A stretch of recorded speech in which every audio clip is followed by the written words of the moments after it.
What's up, brownies? I'm going to circle back around to the Christian Keys situation so that I could point out a couple of things that really just triggered me and kind of has me as a survivor all over the place.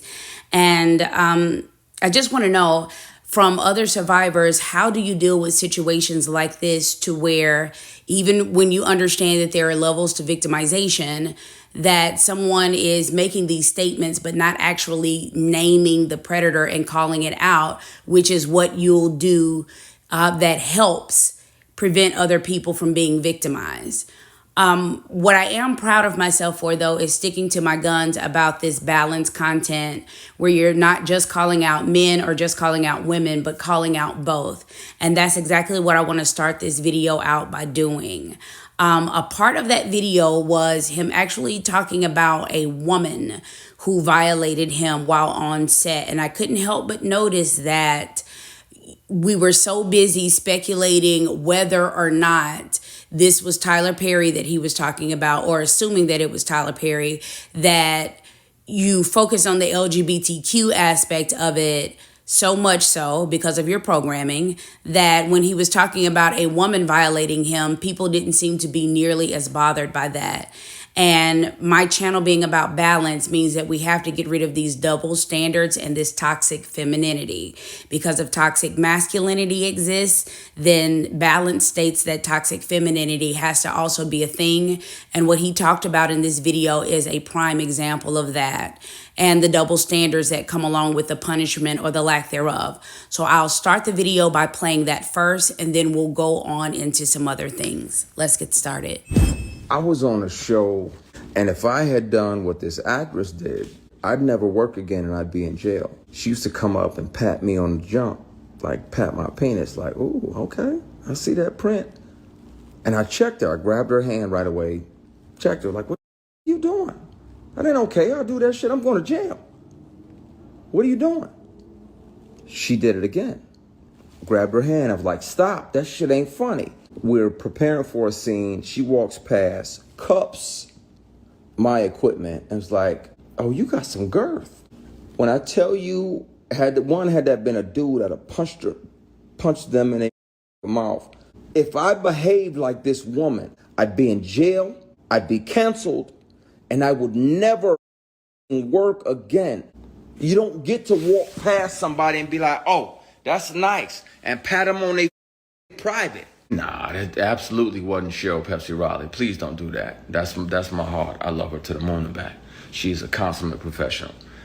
It was another it was a TV and film project. Had I said something and she was higher than me on the call sheet, they would have just wrote me out. I'd have died. They'd have wrote my character out and killed them off or whatever. And you're like, okay, boom, this is a series regular. I'm 1, 2, 3 on the call sheet. It's not okay. They're just doing whatever they want to, whatever they feel entitled to.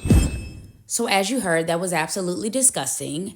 And I think that more people weren't as shocked and outraged by that is because, first and foremost, if the woman is the aggressor to a man, and this is so-called heteronormative behavior, then it's not as salacious as it being male on male or having that LGBTQ component to it. And then also, if the woman is the aggressor, then the man is not in any real danger. But as you heard, had he really bucked back, he would have been written off the show. I really want us to start to admit how anything that's toxic is going to inevitably lead to chaos, because this is a situation where colorism is coming back to bite those who actually benefits from it. See, man or woman, there's this assumption that the paler your skin is, they associate that with being soft and darkness with being aggressive and masculine, right? And so because he is of a lighter hue, they would say things like, it's okay, just, stand there and be pretty, very emasculating. For these reasons, we need to topple the system of colorism or stop playing into it ourselves, because it doesn't matter how long it takes, it is eventually going to come back to bite you, even if you're on the end of the spectrum that usually benefits from it. But one comment that I do want to make about this is it's not just the whole thing about him never naming these people, but it's the fact that with the woman was the only time that he took the time to say who it was not, responding to the people in the comments. Because the comments was flooded with the guesses of, oh, I bet you're talking about Tyler Perry and so forth and so on. You didn't take the time to say who you were not talking about as it pertains to a man, but you did this with a woman. But also, once again, you didn't take the time to say who you were talking about. I failed to see how this moves the needle or helps the situation. But I do know, once again, there's levels to victimization and everybody has to process it in their own time. So I'll just give him his time. Let's move on to the other lesser talked about part where he is mentioning a person who is not in the film and television industry. And there's a trauma that comes with it because you never know. Like, okay, is this meeting legit? Or is this some bullshit? Is this another one of those meetings where you meet with a black billionaire businessman and while my manager is there, everything is everything. I got my Kinko's presentation with the plastic cover on it. I pay good money on this, good money. I'm running it down like you can invest in this, that, and the other. As soon as my manager leaves, he moves into a conference room. And I'm like, okay, it's a conference room. Nothing sketchy about this. Didn't realize that the doors on the side of the conference room right there led into his suite. So about 8 or 10 minutes, cool, he comes back in silk pajamas, silk robe, right as they're delivering strawberries and champagne like this is Pretty Woman or a fucking date. Now, I'm like, wait, whoa, this ain't that. I'm not him and this ain't that. I'd love for you to invest in my company. He probably should have, because he would own a piece of All the Queen's Men. The books I've already sold, the 6 or 8 books I'm about to release, all of that. He would have had a piece of all of that monetarily, but he didn't. He was thinking with his dick. And yeah, he came back in, grabbed a strawberry, sat down, and I was like, yeah, I'm leaving. You got my presentation, I'm gone. He's like, are you sure? I said, yeah. Yes, I'm sure. He's like, are you sure? That second, are you sure, means if you don't stay and do what I want, you're not going to get what you're hoping for. Now, this particular guy is out here paying tuition for entire classes of HBCUs. So the reason why many of you are assuming that he was talking about Robert Smith is because Robert Smith a few years ago did pay for the entire tuition or student loan debt for the entire class of 2019 for Morehouse, which is an all-male HBCU. Let's look at this, and I'm going to come back and add on to that. On behalf of the 8 generations of my family who have been in this country, we're going to put a little fuel in your bus. Now, I've got the alumni over there, and this is the challenge to you alumni. This is my class, 2019. And my family is making a grant to eliminate their student loans.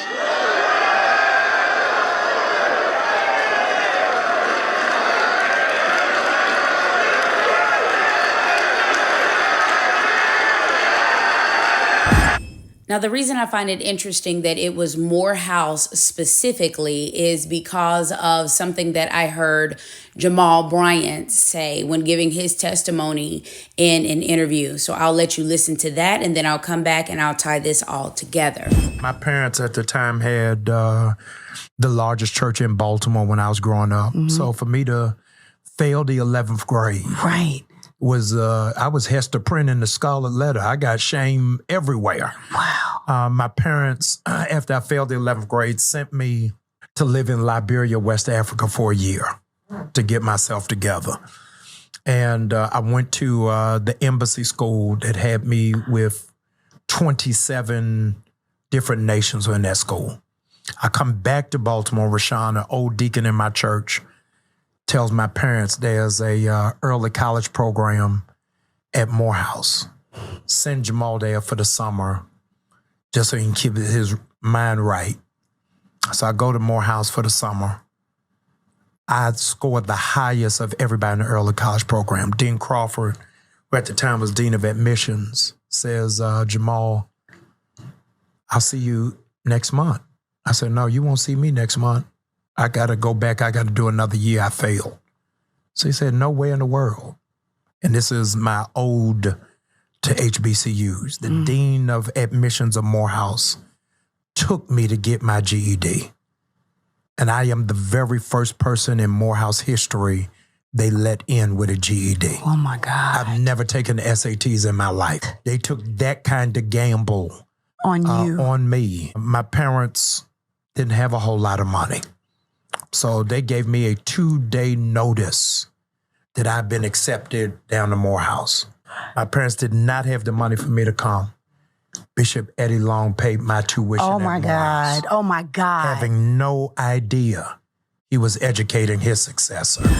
What I find interesting about that situation is the fact that neither Robert Smith nor Eddie Long went to Morehouse. When it comes time for you to give money and do these grand gestures, you do it not only for an HBCU, B as in black, and then you do it for Morehouse, which is an all-boys school. When it comes to black men specifically, they know that they can have this predatory type behavior around black boys and black men most of the time because of the fatherlessness within this community. I have talked about bastard brain before in a previous video, and not many people took to it, but I'm going to stand on that. And I was harsh with my words on purpose, because what I wanted to do is spark that victimhood that's on the inside of so many people laying dormant, to let you know that all you need to do to heal from this and to conquer this is to let it go. Those people are who they are, and you have everything you need to succeed in this life. So any man that wasn't there, he didn't need to be. You can heal your own brokenness. And speaking of this brokenness, you will see oftentimes it is men who break other men. I think that men allow other men to get away with bad behavior when it doesn't affect them, or when it's a man putting a woman in her place. But once again, look at how the tables turn when it's a man violating and dominating another man. At some point in time, we're going to have to admit that, because this is a patriarchal society, if you want to change what's wrong in it, it's going to have to start with instruction to the men and what they do. Get off talking about what women need to do and whether they're feminine enough and wigs and weaves and all these other dumb conversations. The change needs to start with leadership. Leadership is from the top down, and leadership should be done by example, right? So I think that you have a lot of toxic males who are masquerading as alpha males, which is not even a thing. That's another topic for another video. And they use that as an excuse to kind of just bully and brutalize people. But that's men and women alike. And one thing that you'll notice is a lot of times when it is a male-led, male organization, it has the same type of toxicity and the same type of behavior going on. I want you to look at the documentary about the Boy Scouts, the documentary about the Catholic priests and the altar boys, like stuff like Spotlight, and then even look at BS High. Especially with the first two, you have men that are masquerading as honorable men that are doing something out of the kindness of their hearts or because they're good men or godly men. Then in BS High specifically, it's a black man manipulating fatherless black boys. So look at these two rich and powerful men and the fact that they targeted Morehouse specifically. It's an all-boys school. Why was that necessary when you think about their track record? Now I'm going to play a small clip of why people were thinking that he was talking about Tyler Perry. And then I'm going to come back and I'm going to show you what was going on with the dates that he slipped up and mentioned. So let's listen. The bad part is I'm gonna be painted as the villain when I was the one that was sexually harassed for years, bullied, intimidated, and sexually harassed for years. And I'm gonna be painted as the villain because y'all have deified this person. People need to know. The funny thing is, predators like that, they resent the prey that got away. They resent the prey that got away. The prey that didn't fold. The prey that didn't acquiesce and say, okay, you know what? I'm gonna go ahead and take this L and sacrifice my morals for this opportunity. Nah. That was around the time that I was considering going back to Michigan, 08, 09, because work was slow and the work that was coming was offered with a side of penis.